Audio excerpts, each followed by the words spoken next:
ओम शांति। 4 सितंबर 2024। बाबा के महावाक्य।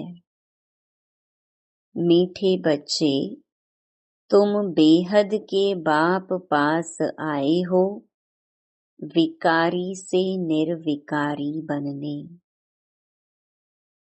इसलिए तुम्हारे में कोई भी भूत नहीं होना चाहिए। प्रश्न: बाप अभी तुम्हें ऐसी कौन सी पढ़ाई पढ़ाते हैं जो सारे कल्प में नहीं पढ़ाई जाती? उत्तर: नई राजधानी स्थापन करने की पढ़ाई। मनुष्य को राजाई पद देने की पढ़ाई इस समय सुप्रीम बाप ही पढ़ाते हैं। यह नई पढ़ाई सारे कल्प में नहीं पढ़ाई जाती। इसी पढ़ाई से सतयुगी राजधानी स्थापन हो रही है। ओम शांति। यह तो बच्चे जानते हैं हम आत्मा हैं, ना कि शरीर। इनको कहा जाता है देही अभिमानी।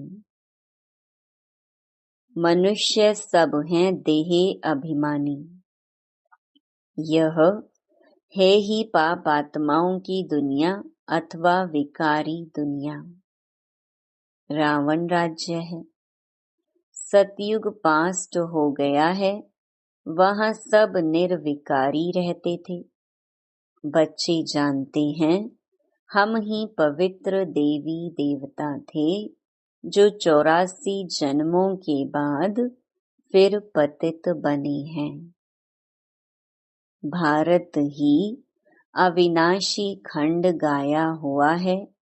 जब भारत में लक्ष्मी नारायण का राज्य था, तब इसे नई दुनिया, नया भारत कहा जाता था।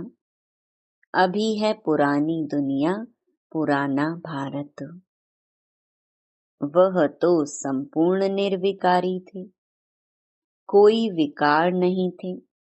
वह देवताएं ही 84 जन्म ले अभी पतित बने हैं।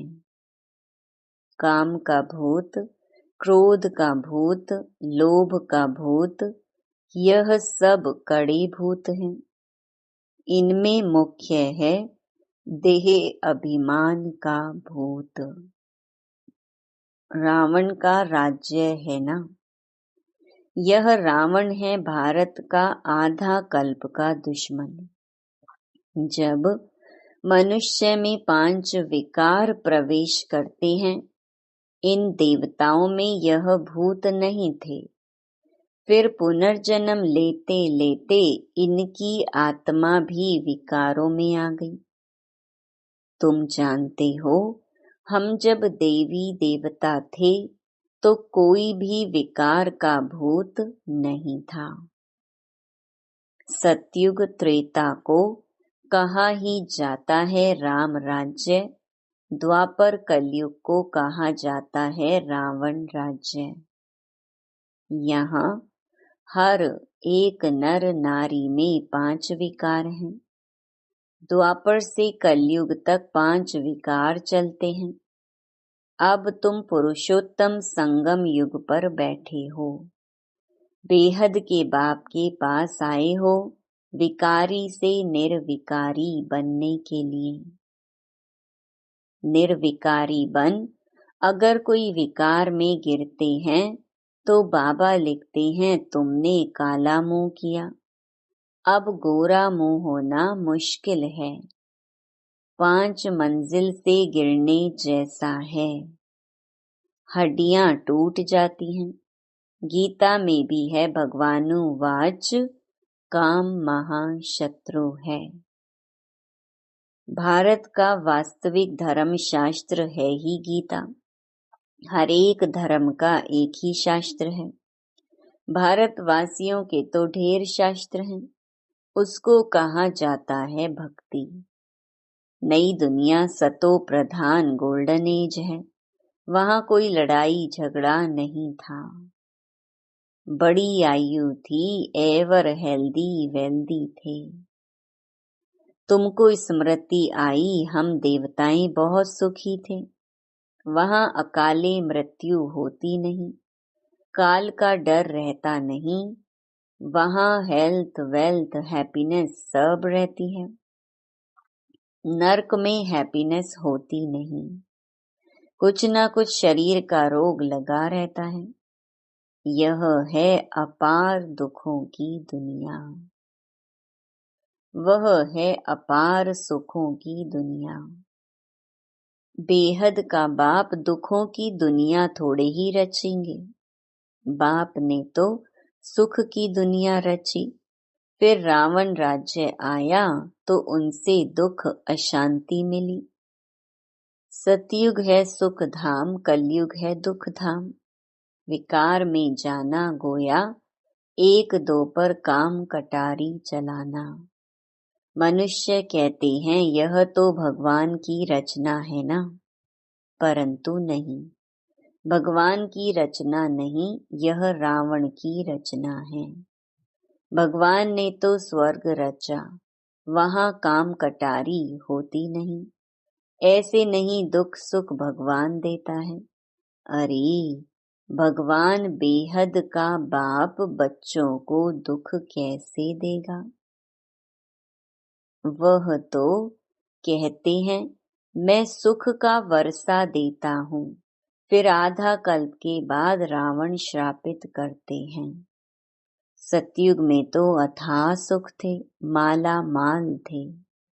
एक ही सोमनाथ के मंदिर में कितने हीरे जवाहरात थे। भारत कितना सॉल्वेंट था, अभी तो इंसॉल्वेंट है। सतयुग में 100% सॉल्वेंट, कलयुग में 100% इंसॉल्वेंट। यह खेल बना हुआ है। अभी है आयरन एज, खाद पड़ते पड़ते बिल्कुल तमो प्रधान बन गए हैं।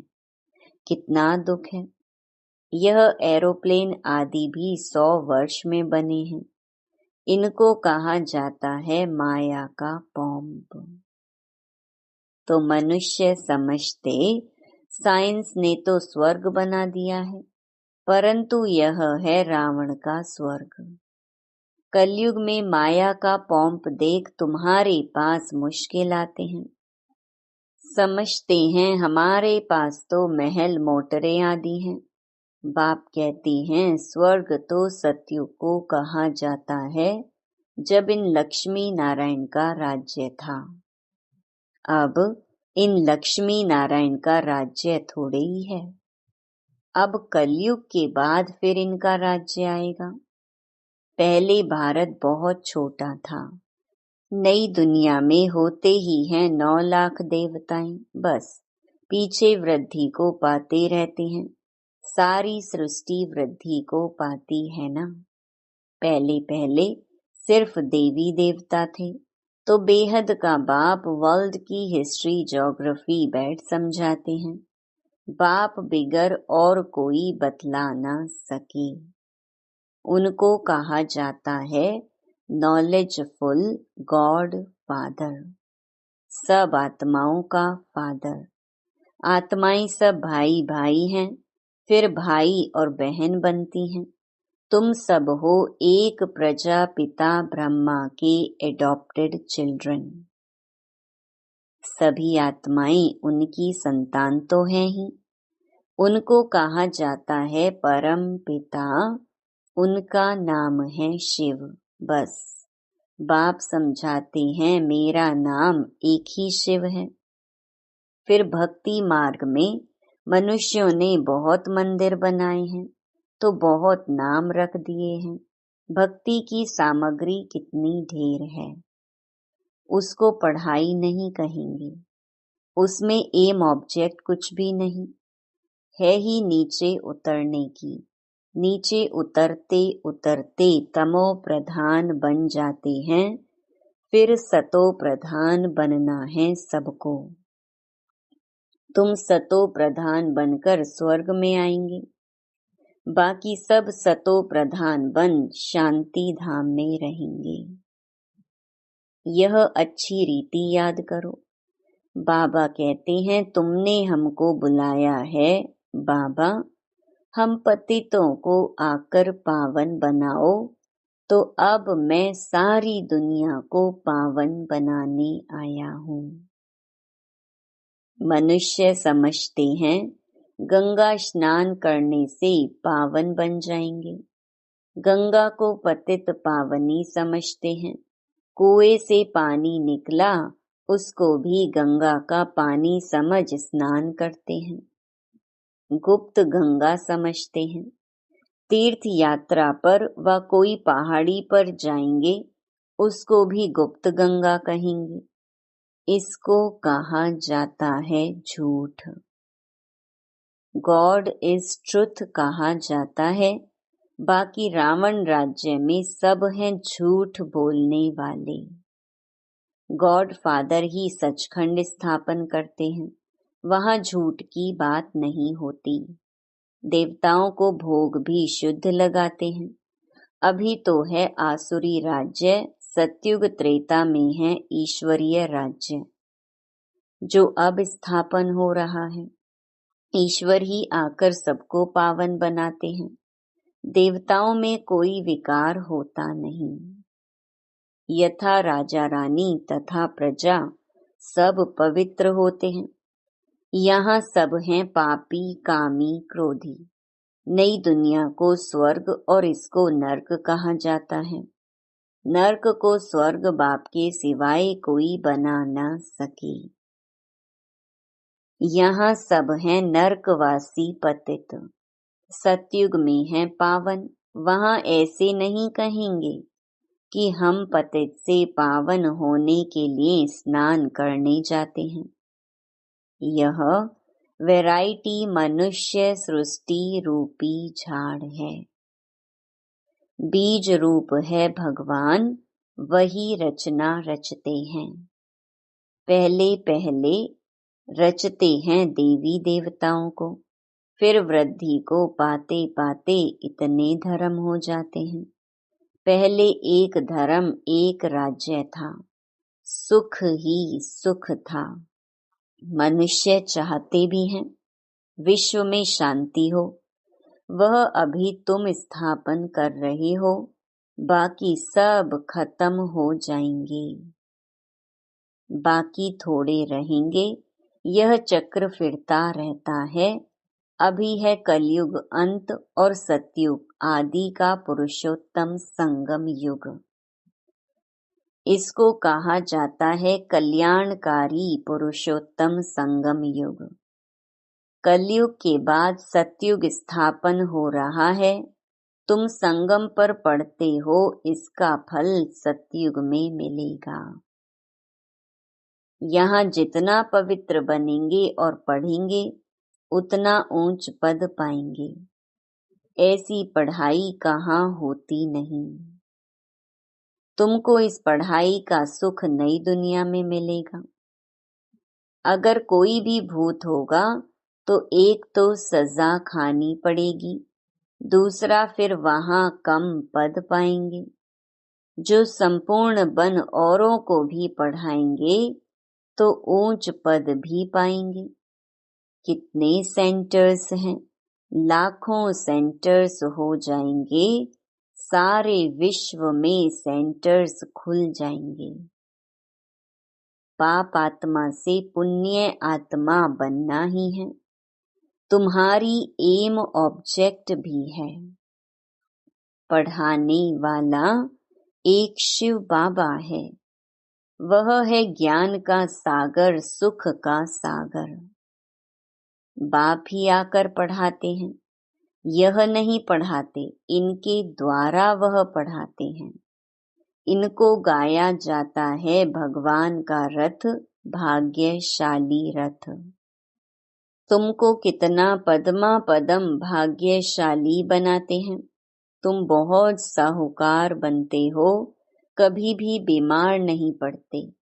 हेल्थ, वेल्थ, हैप्पीनेस सब मिल जाता है। यहाँ भल धन है परंतु बीमारियां आदि हैं। वह हैप्पीनेस रह न सके, कुछ न कुछ दुख रहता है। उनका तो नाम ही है सुख धाम, स्वर्ग, पैराडाइज। इन लक्ष्मी नारायण को यह राज्य किसने दिया, यह कोई भी नहीं जानते। यह भारत में रहते थे, विश्व के मालिक थे। कोई पार्टीशन आदि नहीं था। अभी तो कितने पार्टीशन हैं। रावण राज्य है, कितने टुकड़े टुकड़े हो गए हैं, लड़ते रहते हैं। वहां तो सारे भारत में इन देवी देवताओं का राज्य था। वहां वजीर आदि होते नहीं। यहाँ तो वजीर देखो कितने हैं, क्योंकि बेअकल हैं। तो वजीर भी ऐसे ही तमो प्रधान पतित हैं। पतित को पतित मिले, कर कर लंबे हाथ। कंगाल बनते जाते हैं, कर्जा उठाते जाते हैं। सतयुग में तो अनाज फल आदि बहुत स्वादिष्ट होते हैं। तुम वहां जाकर सब अनुभव करके आते हो। सूक्ष्म वतन में भी जाते हो तो स्वर्ग में भी जाते हो। बाप कहते हैं सृष्टि चक्र कैसे फिरता है। पहले भारत में एक ही देवी देवता धर्म था, दूसरा कोई धर्म नहीं था। फिर द्वापर में रावण राज्य शुरू होता है। अभी है विकारी दुनिया, फिर तुम पवित्र बन निर्विकारी देवता बनते हो। यह स्कूल है। भगवान उवाच, मैं तुम बच्चों को राजयोग सिखलाता हूँ। तुम भविष्य में यह बनेंगे। राजाई की पढ़ाई और कहीं नहीं मिलती। बाप ही पढ़ाकर नई दुनिया की राजधानी देते हैं। सुप्रीम फादर टीचर सतगुरु एक ही शिव बाबा है। बाबा माना जरूर वर्षा मिलना चाहिए। भगवान जरूर स्वर्ग का वर्षा ही देंगे। रावण जिसको हर वर्ष जलाते हैं, यह है भारत का नंबर 1 दुश्मन। रावण ने कैसा असुर बना दिया है। इनका राज्य 2500 वर्ष चलता है। तुमको बाप कहते हैं मैं तुमको सुख धाम का मालिक बनाता हूँ। रावण तुमको दुख धाम में ले जाते हैं। तुम्हारी आयु भी कम हो जाती है। अचानक अकाले मृत्यु हो जाती है। अनेक बीमारियां होती रहती हैं। वहां ऐसी कोई बात नहीं होती। नाम ही है स्वर्ग। अभी अपने को हिंदू कहलाते हैं क्योंकि पतित हैं, तो देवता कहलाने लायक नहीं है। बाप इस रथ द्वारा बैठ समझाते हैं। इनके बाजू में आकर बैठते हैं तुमको पढ़ाने। तो यह भी पढ़ते हैं। हम सब स्टूडेंट हैं। एक बाप ही टीचर है। अभी बाप पढ़ाते हैं, फिर आकर 5000 वर्ष के बाद पढ़ाएंगे। यह ज्ञान, यह पढ़ाई फिर गुम हो जाएगी। पढ़कर तुम देवता बने, 2500 वर्ष सुख का वर्षा लिया, फिर है दुख रावण का श्राप। अभी भारत बहुत दुखी है। यह है दुख धाम। पुकारते भी है ना, पतित पावन आओ, आकर पावन बनाओ। अभी तुम्हारे में कोई भी विकार नहीं होना चाहिए, परंतु आधा कल्प की बीमारी कोई जल्दी थोड़ी निकलती है। उस पढ़ाई में भी जो अच्छी रीति नहीं पढ़ते हैं वह फेल होते हैं। जो पास विद ऑनर होते हैं वह तो स्कॉलरशिप लेते हैं। तुम्हारे में भी जो अच्छी रीति पवित्र बन फिर दूसरों को बनाते हैं, तो यह प्राइज लेते हैं। माला होती ही है 8 की। वह है पास विद ऑनर। फिर 108 की माला भी होती है, वह माला भी सिमरी जाती है। मनुष्य इसका रहस्य थोड़े ही समझते हैं। माला में ऊपर है फूल, फिर होता है डबल दाना मेरू। स्त्री और पुरुष दोनों पवित्र बनते हैं। यह पवित्र थे ना, स्वर्गवासी कहलाते थे। यही आत्मा फिर पुनर्जन्म लेते लेते अब पतित बन गई है। फिर यहाँ से पवित्र बन पावन दुनिया में जाएंगे। वर्ल्ड की हिस्ट्री ज्योग्राफी रिपीट होती है ना। विकारी राजाएं निर्विकारी राजाओं के मंदिर आदि बनाकर उन्हों को पूजते हैं। वही फिर पूज्य से पुजारी बन जाते हैं। विकारी बनने से फिर वह लाइट का ताज भी नहीं रहता है। यह खेल बना हुआ है, यह है बेहद का वंडरफुल ड्रामा। पहले एक ही धर्म होता है जिसको राम राज्य कहा जाता है, फिर और धर्म वाले आते हैं। यह सृष्टि का चक्र कैसे फिरता रहता है, सो एक बाप ही समझा सकते हैं। भगवान तो एक ही है। अच्छा, मीठे मीठे सिकिलधे बच्चों प्रति मात पिता बाप दादा का याद प्यार और गुड मॉर्निंग। रूहानी बाप की रूहानी बच्चों को नमस्ते। धारणा के लिए मुख्य सार। पहला, स्वयं भगवान टीचर बनकर पढ़ाते हैं, इसलिए अच्छी रीति पढ़ना है। स्कॉलरशिप लेने के लिए पवित्र बनकर दूसरों को पवित्र बनाने की सेवा करनी है।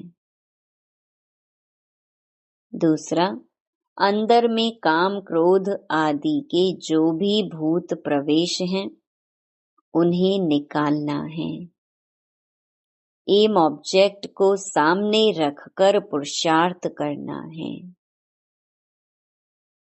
वरदान, माया की छाया से निकल याद की छत्र छाया में रहने वाले बेफिक्र बादशाह भव।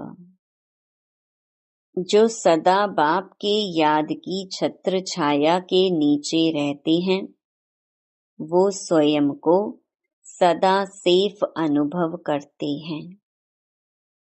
माया की छाया से बचने का साधन है बाप की छत्र छाया। छत्र छाया में रहने वाले सदा बेफिक्र बादशाह होंगे। अगर कोई फिक्र है तो खुशी गुम हो जाती है। खुशी गुम हुई, कमजोर हुए तो माया की छाया का प्रभाव पड़ जाता है, क्योंकि कमजोरी ही माया का आवाहन करती है। माया की छाया स्वप्न में भी पड़ गई तो बहुत परेशान कर देगी। इसलिए सदा छत्र छाया के नीचे रहो। स्लोगन, समझ के स्क्रू ड्राइवर से अलबेलेपन के लूज स्क्रू को टाइट कर सदा अलर्ट रहो। ओम शांति।